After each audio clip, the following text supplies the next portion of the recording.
Pasko ng Kalsada. Birthday boy, Hermes Camarena Bambagoso! Thank you. Good morning. Aga-aga, naka-coloritis kayo niya. Lahat ng chinchanso nyo yata tinabi ng 1960s eh. Isinapal ninyo lahat sa mga. O, palakpakan naman natin ang ating mga lolo't lola dancers. Anyway, good morning. Si Lola Chedeng. Malakas na. Kasi may isang netizen about more than a month ago na nagbigay sa akin ng video. Nahanap daw ako ni Lola Chedeng. Nandun siya sa pader. Nakahiga lang doon sa teras. Napanood ko yung video mo. Kaya pinasundo agad kita.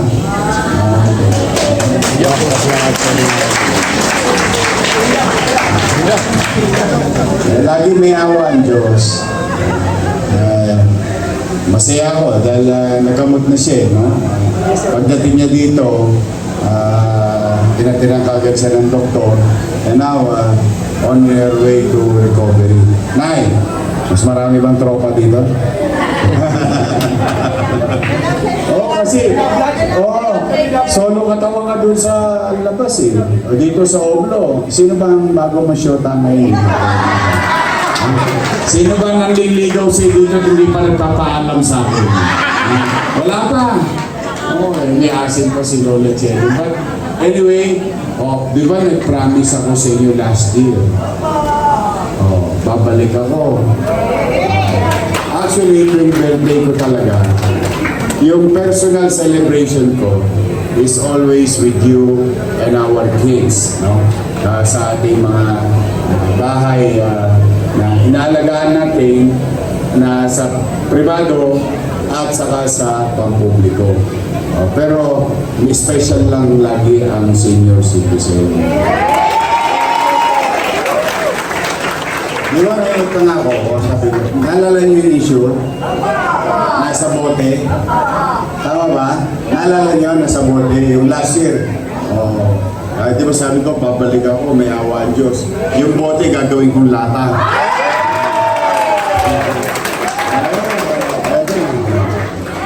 Lahat kayo, dahil birthday ko, may regalo kayo sa akin.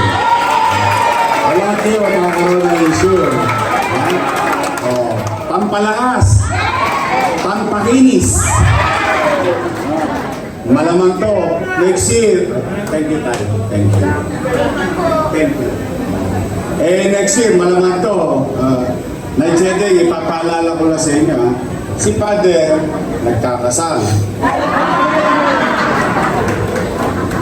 Pwede ka naman ikasal sa simbahan. Father, isang lechong baka ako, matuloy lang. Ayaw mag-asawa. Pero pag gusto ka namang civil, civil wedding, nagkakasal ako. Pupunta ako rito, makakasal ka lang. Kamusta kayo? Maliwalas ba ang ating pasilidad?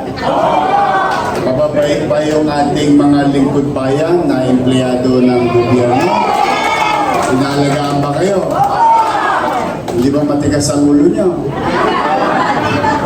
Parang pupils lang. Pero tingin ko naman, mas maaliwalas ang mga mukha nyo ngayon kaysa last time. So masaya ako. Anyway, yung gatas, no? Ngayon, meron pa kayong, of course, yung Jollibee natin. At lahat kayo may cake. Diabetes kayo rin.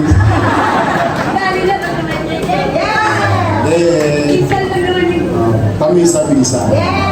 Gaano kadalas ang misa? Parang pelikula yun, ha? Nay! Tay! Ako, ang wish ko talaga, let there be peace on earth. That is really my personal wish.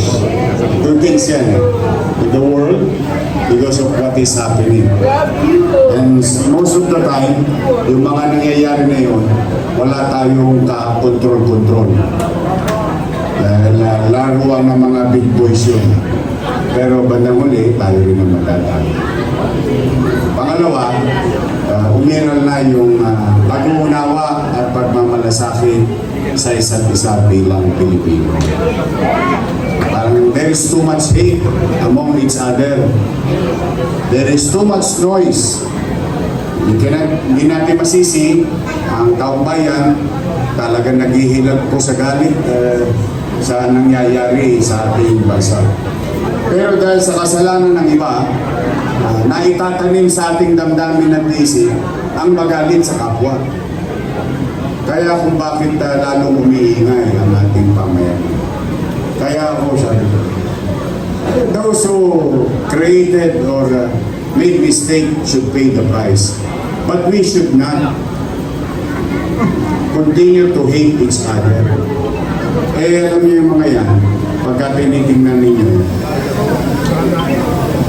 pagtapos at tiklop ng araw, sa maniwala kay Saidik, politiko lang ang makikinabang dyan.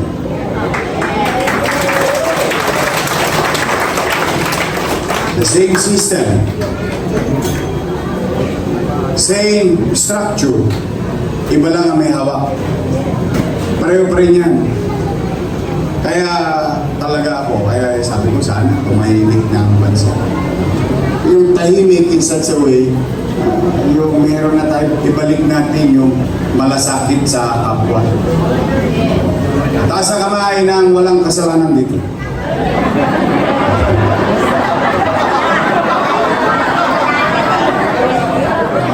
Taas sa kamay ng nagkasala. Then who are we to judge?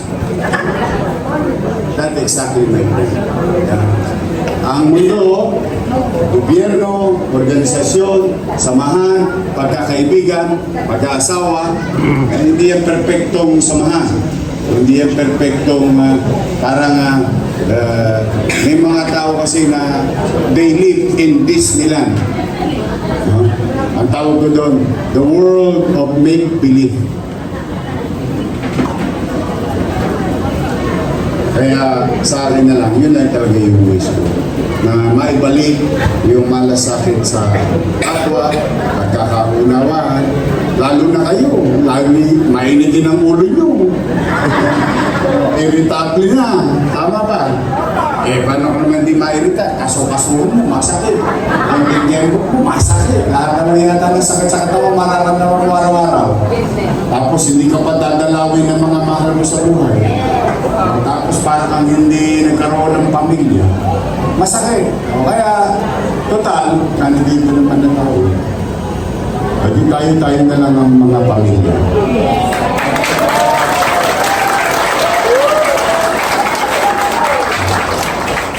Sa pamilya ba, umiira lang pagmamahal?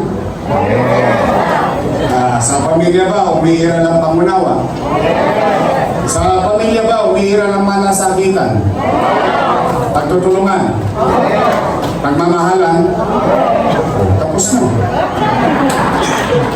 Wala na tayong dapat igagalit sa isa't isa.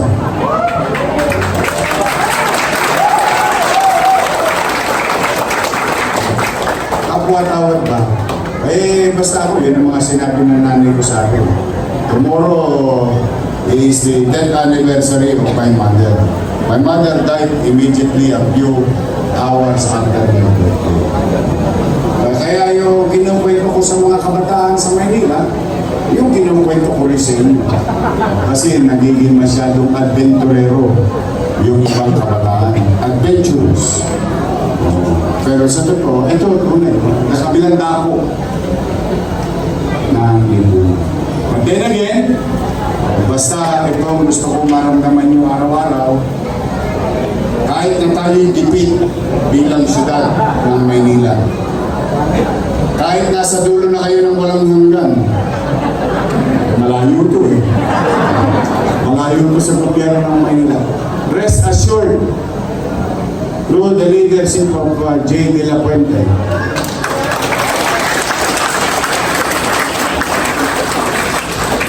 Ipararamdam namin sa inyo na may isang bata doon sa clock tower sa London na nagmamahal sa inyo. Lagi kayong nasa radar ko.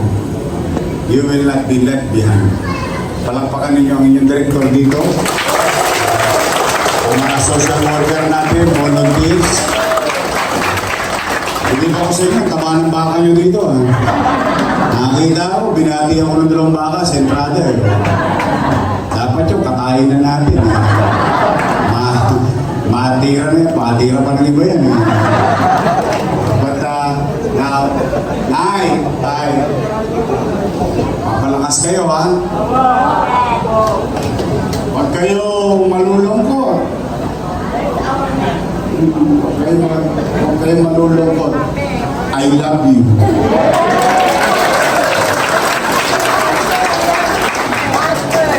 Kung inabot ko lang kayo nung araw ng kabataan nyo, nakalawin ko kayo.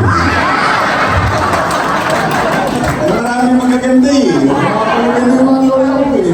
May kalalagyan sa akin ito nung araw. At sana lagi kayo maging malusog. Huwag kayong mawawalan ng pag-asa. May mga tao nagmamahal at nagmamalasakit sa inyo.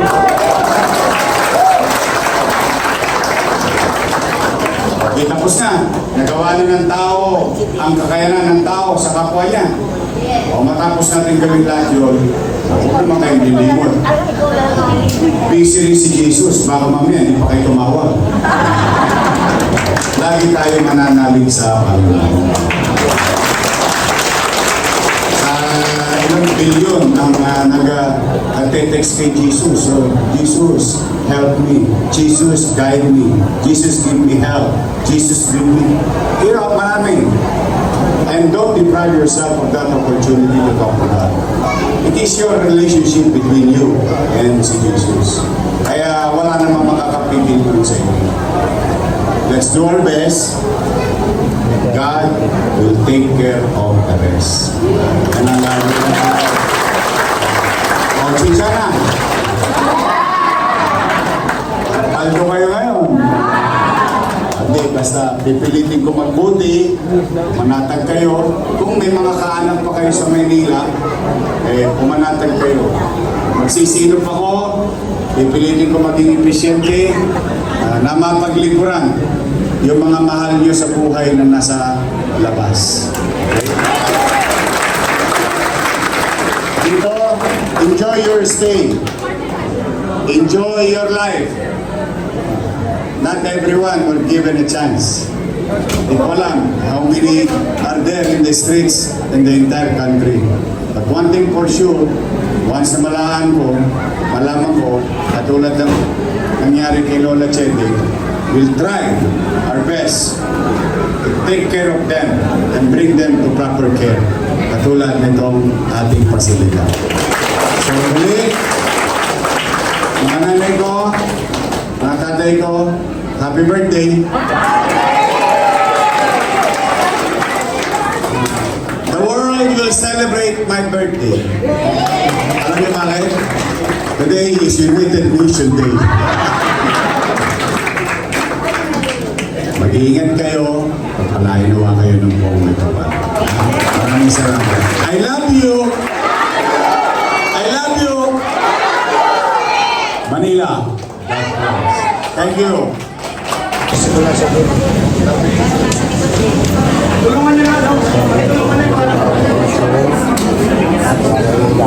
At syempre po, kunin din po natin ang pagkakataon nito upang ibigay din po ang ng regalo ni York.